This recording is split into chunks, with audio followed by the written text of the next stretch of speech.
Hey guys, I just broke into an attic access hatch in the house that we found the squatter at the other day. I kind of realized why they blocked the attic access hatch.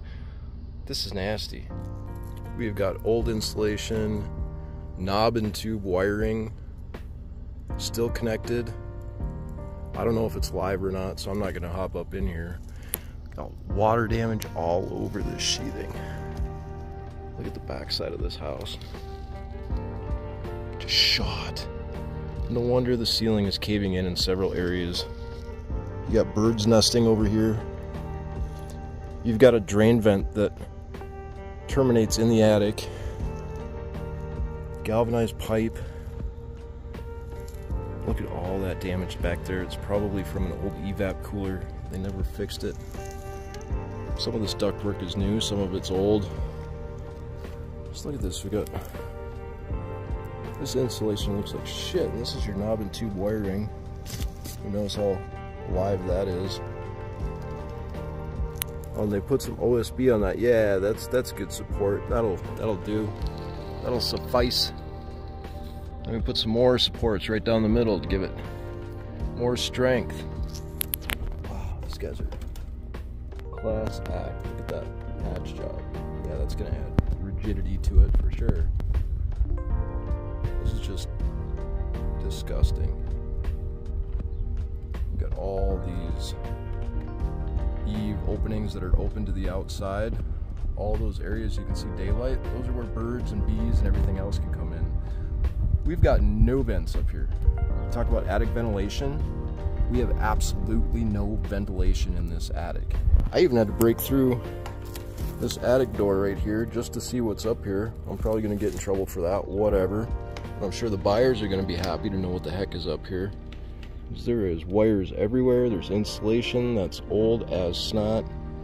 Bunch of stuff all over the insulation, pushing it down.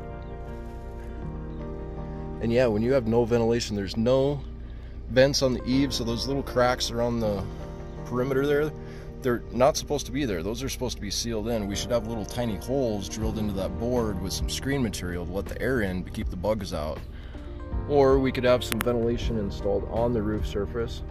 You know, have some O'Hagan vents installed here. At least you would have some type of ventilation, or a ridge vent even. I don't know if you could put one up here, but any type of ventilation would be better than what we have right now. All that water damage all the way up there. So there's been excessive moisture in here, and we need to get it out. How do you get it out? Ventilation. That's fine. I'll take the hit.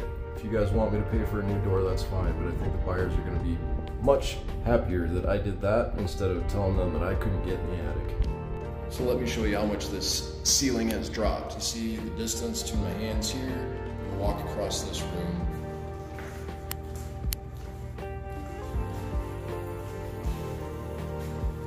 Touching, not touching.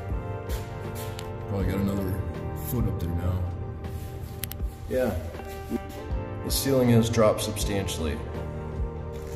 Nope, you don't want to put PEX cables or PEX water pipes out here. Just drape them in the backyard. It's vulnerable to damage.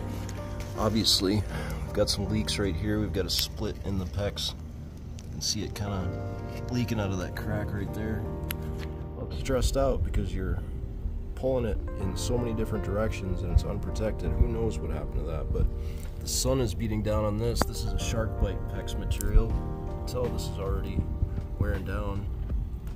Different style connectors here. You've got shark bite connectors, and then you've got your regular PEX connectors, your old school PEX connectors. And here's your main water shut off, I believe. Yep. That's why we got the water turned off. Look at that thing spray. Okay. That's why we don't have any water in the house.